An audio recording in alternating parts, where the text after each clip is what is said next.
We want to take a moment to pay tribute to Barbara Walters. She was a trailblazing journalist who spent more than half a century in broadcast news. Throughout her iconic career, Barbara Walters shattered glass ceiling after glass ceiling, breaking barriers in an industry once dominated by men and paving the way for today's female journalists. She was the first ever woman to co-host on NBC's Today Show and later the first woman to anchor a network evening news broadcast. In a tweet on Saturday, President Biden said, quote, Barbara Walters has always been an example of bravery and truth, breaking barriers while driving our nation forward. Her legacy will continue as an inspiration for all journalists. Barbara Walters conducted hundreds of interviews with newsmakers from the world of politics, sports, and entertainment. She was famous for asking tough questions and sometimes uncomfortable questions and for getting some of the world's most famous people to reveal parts of themselves the public had not seen before. Here she was on Meet the Press back in February 1976,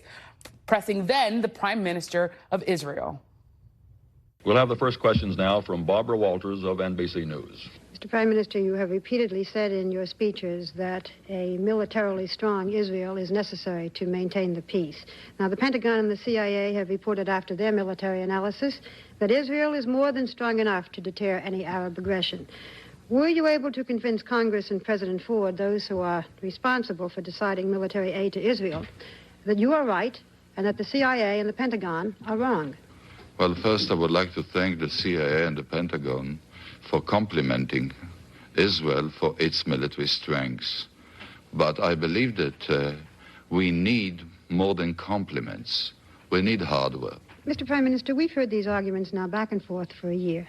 And I'd like to get back to my very first question, which was, how do you expect to have a Geneva conference reconvened without the PLO? Can you give us any sign, any hope, any direction? Can you realistically be specific about one new action that's going to break the stalemate, the same conversation back and forth that we have heard from a year? Has anything happened in this week, or are things basically the way they were before you came to this country?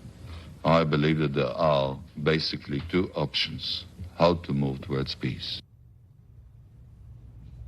Incredible to watch her do her work. Barbara Walters died on Friday in New York City. She was 93 years old.